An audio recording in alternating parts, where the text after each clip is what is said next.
Ugye az ember beszél szellemi emberekkel, akkor ilyen furcsa dolgot hallunk a legtöbb, főleg olyan szellemi embertől, aki ugye azt gondolja magáról, hogy ő magasan képzett.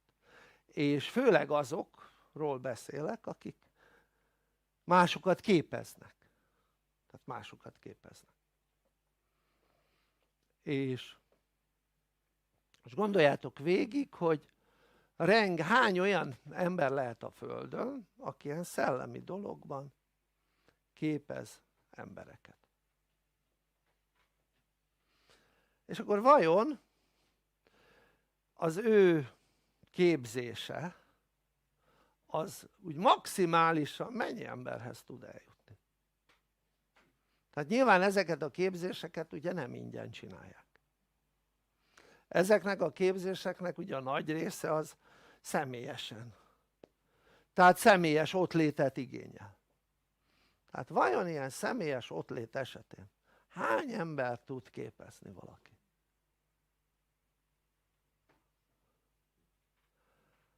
Hát ugye most megnézzük a jelenlegi személyes itt léteteket, hát az nem egy túl nagy szám. Érted? Na most, de miért mondom ezt? Mert ha jó emberek nem tesznek semmit, akkor a rossz eluralkodik a Földön. Ami azt jelenti, hogy nem pár ezer embert, vagy pár tízezer embert, vagy pár százezer embert kellene képezni rendszeresen, hanem 10 milliókat, 100 milliókat. Na most, drága spirituális barátaim, hogy tudtok majd személyesen ilyen mennyiségű embert képezni? És tudtok átadni módszereket is? Én azt tudom, hogy bizonyos területeken nagyon profik vagytok.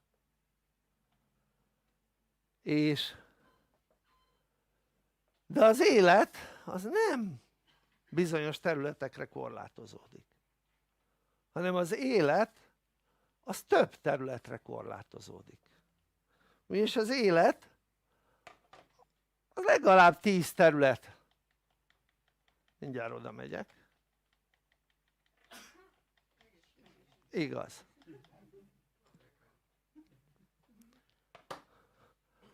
Tehát minden embernek tudnia kellene bánni önmagával, a párjával, a szüleivel, a gyerekeivel, másokkal, a munkájával, a pénzzel, a környezetével, a hatóságokkal és az Istenével. És ahhoz, hogy az ember tudjon bánni ezekkel a területekkel, mert ez egy külön-külön terület mind, ahhoz módszerekre van szükség. Olyan módszerekre, amit az emberek tudnak használni. Tehát ha olyan dolgokat tanít valaki, ami az élet egy kis szegmensére vonatkozik, akkor az lesz, mint amit látok sok spirituális, akár tanító esetében, hogy tanít embereket, közben az élete meg romokba hever. Tudod miért? Azért, mert nincsenek módszerei ehhez. Ez a 10 területhez. Tehát a 10 terület az úgy működik, hogyha bármelyiken gondot okoz a tudatlansága egy embernek, akkor az negatívan kihat az összes területre, mert az ember az egy érző lény, és érzelmekkel rendelkezik, és ha az érzelmei nem pozitívak valakinek a problémái miatt, akkor a többi területen is elkezd hibákat létrehozni. És ha bizonyos részt tanít valaki az életből, és én azt látom, hogy a spirituális emberek ezeket nem is tanítják. Vagy csak nagyon érintőlegesen. Na most ott kezdődik például, hogy Én láttam, nagyon szívesen mennek el emberek olyan szellemi képzésekre, ahol szó szerint belepiszkálhatnak a szellemvilágba. Szó szerint. Tehát egy olyan világba belepiszkálhatnak, ami nem a 3D. Tehát nem az anyagi világ, és nem az a világ, amiben létezünk, ugye mi 3D-ben létezünk, hanem egy olyan világ, ami mondjuk 4D vagy még magasabb. Tehát ahol ugye a 3D-nek az a lényege, hogy van az 5 érzékszervünk, és az 5 érzékszervünk érzékeli a 3D-ben létező dolgokat. Tehát ugye tudunk látni, tudunk hallani, tudunk ízlelni, szagolni, tapintani, és vannak az egyéb érzékelési lehetőségek, ami már nem ehhez kapcsolódnak. Például az embernek lehet egy harmadik szeme, ahol láthat például aurát, ahol például láthat, mit tudom én, szellemlényeket, stb. Stb. Stb. És ugye nagyon szívesen mennek el az emberek olyan dolgokra, ahol, mit tudom én, mondjuk ilyeneket tanítanak.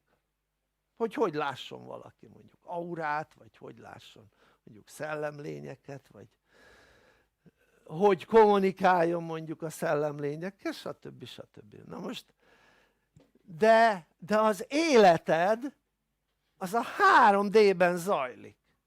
Az élete az embernek, az az 5 érzékszervhez kapcsolódik jellemzően. Ami annyit jelent, hogy ha egy ember ezeken a területeken nem sikeres,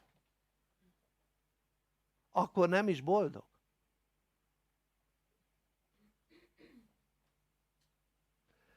És tudod, úgy működik, hogyha egy ember rossz állapotú, mert ezeken hibázik, akkor rossz állapotban olyan gondolatai támadnak, amivel nem jót tesz, hanem rosszat. És ha ő olyan dolgokat tanul, ahol, na akkor mondok példát, tudod mi volt a különbség a fehér és a fekete boszorkányok között? Tehát a fehér boszorkányok voltak a jó boszorkányok, akik az emberekért éltek, a fekete boszorkányok voltak a rossz boszorkányok, akik éppen azt használták ki, a negatív energiákat működtették, és rosszat tettek az embereknek. Tudod, mi volt a különbség a kettőjük között? Általánosan. Az volt a különbség, hogy a fehér boszorkányok jó hangulatúak voltak.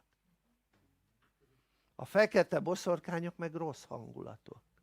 És egy ember tudod, mikor lesz rossz hangulatú? Ha sok problémája van. Vagy egy olyan nagy problémája van, ami annyira megviseli. És teljesen mindegy. Érted? Tehát azok, akik fekete boszorkányok voltak, az mind azért, mert rossz állapotú volt. És az, hogy az a rossz állapot mikor jött létre, ez ebből a szempontból részletkérdés. Tehát részletkérdés. Mert az létre tudott jönni akár már gyerekkorba, vagy később felnőtt korba. Tehát most gondold végig, ha egy ember nem képes arra, hogy jó állapotba hozza magát azáltal, hogy van elég tudása az élethelyzeteit helyesen kezelni, a problémáit megoldani, illetve megelőzni, a céljait megvalósítani, és akár ezekben mindben segíteni másoknak, hogy a környezetében is képesek legyenek az emberek ezekre. Ha az ember erre nem képes, akkor mitől legyen jó állapotú, főleg a mai világban? Tehát eleve úgy működik, hogy gondold végig, egy rossz állapotú ember, ez tény és nem feltevés, amit most fogok mondani. egy rossz állapotú ember nem tud gondolkodni, hanem ösztönlény. Az nem gondolkodás, hogy mennyi 5 meg 5, mert azt megtanulta, az olyan, mint a kutyának betanítják, hogy ülsz. Ugyanaz. Tehát, hogy te tudod mennyi 5x5, vagy mennyi 7x7, az olyan, mint a kutyánál az ülsz. Világos? Azt betanították neked, vagy te tanultad meg, mindegy. Mert az ember annyiban másabb az állattól, annyiban is másabb az állattól, hogy képes az öntanulásra. Az állat nem igazán. Az állat csak akkor képes a tanulásra, hogyha valakitől látja, vagy az ösztöneibe benne van, vagy valaki tanítja rá. Na most az ember magától is képes tanulni. Tehát magától is. De az nem azt jelenti, hogy akkor is nem azt jelenti az 5x5, hogy ülsz. Érted? Az pont azt jelenti. Tehát magyarul betanulta a szorzótáblát. Érted? És mindent, amit az iskolában tanultál, az gyakorlatilag betanítás volt. Érthető? Mert sajnos az életre nem tanítottak. Legalábbis engem az iskolákban nem tanítottak az életre, ha hagyományos iskolákról beszélek. Na most gondold végig, hogy azok az emberek, akik mondjuk spirituális tanítók tanítanak, és közben meg ezeken az életterületeken gondok vannak. Te biztos vagy abban? Mondom én neked, tanító, hogy utána az a tanítványod jóra fogja használni az általad tanított dolgokat? Ki van csukva? Ki van csukva? De még ha etikát tanulnak az emberek, én tanítok etikát 20 éve. 20 éve. És tudod hány, tehát akkor azt mondom, hogy a nagyon nagy többség nem is használja. Pedig tanítok 20 éve. Tudod miért nem? Mert nem használja az ezekre vonatkozó tudást, és ezáltal problémákat okoz az életében, és az etika is olyan, hiába tanulja valaki, ha rossz állapotba kerül, elfelejt etikus lenni. Érted? Tehát egyszerűen elfelejti, hogy mit kell helyesen tenni, és etikátlan lesz. Ezért ugye szoktam időnként azt mondani, hogy olyan, mintha nem is tanulna itt az illető. Érted? Amikor olyan ostobaságokat csinál, amire azt tudom mondani, hogy olyan, mintha nem is tanulna itt. És ez mind azért van, mert azt a tudást, ami az élethez szükséges, tehát azt értsétek meg mindnyájan, hogy az élethez, hogy boldog legyél, az kell, hogy az élet helyzeteidet helyesen tud kezelni, minden helyzetben. Ez a boldogság kulcsa, hogy minden helyzetben képes vagy az élet helyzeteidet helyesen kezelni. Ennyi, nem több, nem kevesebb. Érted? Ennyi a kulcs. Na most ahhoz, hogy az ember az élethelyzeteit, minden élethelyzeteit helyesen kezelje, tudásra van szüksége. Ha azt mondanád, hogy hát hogy lehet annyi tudást összeszedni? Igazad lenne. Tudod miért? Mert az élet elég bonyolult, és ha megnézed, kismillió probléma létezik, nem? Hát ha nem ismersz elég problémát, akkor nézd meg más családokat, és akkor rájössz arra, hogy a te életed az fenékig tejfel ahhoz képest, mint mások élete, ahogy néha, sok más ember élete, ahogy alakul. Tehát ha az ember nem képes megérteni azt, hogy a boldogság kulcsa az élethelyzetek helyes kezelése, érted? Akkor állandóan abba a mókuskerékbe fog lenni, hogy próbál előre haladni, és mindig lesz egy probléma, ami visszahúzza. Próbál előre haladni, és mindig lesz egy probléma, ami visszahúzza. Tudod miért? Mert nem tudja megoldani. Ilyen egyszerű. De én azt mondanám, hogy a megoldás helyett van egy másik szó, ami még jobb. Nem tudja kezelni a problémáját. Mert nem biztos, hogy egy problémát azonnal meg lehet oldani, de ha egy problémát jól kezelsz, akkor nem hat negatívan az életedre.